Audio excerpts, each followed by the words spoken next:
I mean, you interacted with Bryan Kohberger in something that, he may have been strategizing about with the crimes he committed. After they identified it was him, did you have to talk to college professors at Washington State that maybe had him in class? And were you trying to develop a profile about him and get as much information as you can? Did you talk to any of the professors that taught him? Well, before he was identified as a suspect, I did everything I could to not tip the hand of a suspect that had been identified. I was able to find out where his office was and that type of thing. But after he was identified, we definitely communicated. We met with the Department of Criminal Justice and Criminology and the professors there that taught him, and other graduate students that worked alongside him. And they were in shock. I mean, here they were working with him, and he was at that point allegedly committed these crimes.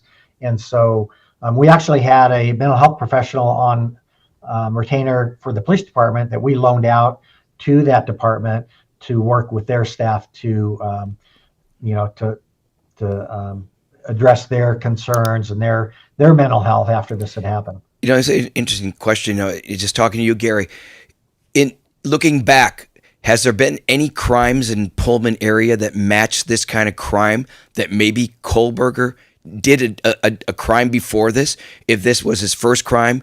Or is there any history in that surrounding area of a break-in, a knife, someone coming in for a robbery that happened in that area that you could say, this might have been Kohberger trying it for the first time? There was actually a crime in Pullman that occurred some months prior that was investigated to determine whether he was a suspect, but it was determined he had not arrived in Pullman when that crime occurred, and so he was eliminated as a suspect. So do you think that's his first try was that crime in Moscow?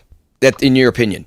Well, at least as far as a physical assault. Now, it's possible he may have committed burglaries where nobody saw him and that type of thing, where we don't know if he was a suspect. But I'm not aware of any assault type of crimes that are unsolved that he was a potential suspect. I'm addicted to crime shows, and true crime is sort of like everybody else. You're addicted to it. You try to come up with theories.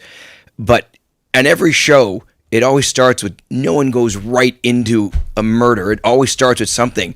But if this was his first time that he was going to prove it, it just blows me away that this is going to be 4 homicides, young kids. Yeah, but I think that points to his arrogance too, and how he thinks he's smarter than everybody, and that he had researched it and he was going to pull it off. Yeah, he's the type of guy that doesn't think I need a trial run. I'm that good, yeah, right? Or he just said I'm going to go for it. Yeah. Hey Gary, obviously with the plea deal, I mean that shook a lot of people, and there was a lot of controversy. A lot of anger with the prosecutors and whatnot. A lot of the parents were not happy about it, and clearly that had to be like an earthquake out there when that happened. But what's your thoughts?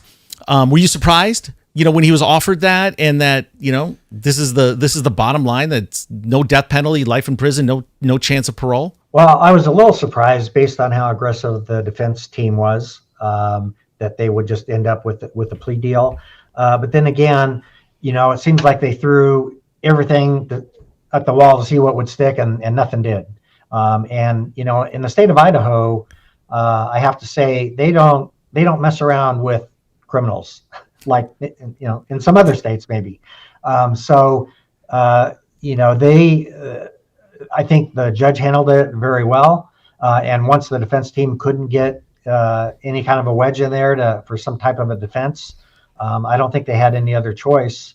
And I think, my opinion is it was a good deal.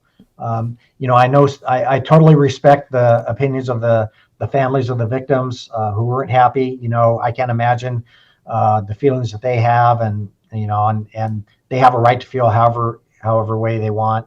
But when someone's on death row, well, first of all, even, it only takes one juror not to get convicted. It takes one juror not to get the death penalty. And then even after the death penalty, there's multiple years of appeals and that type of thing that puts the families of the victims through this over and over again. And so in my opinion, this was a really good deal, that it's over and done with, no chance of appeal. and he's in prison for the rest of the I life. agree. I agree. That's exactly how I felt too.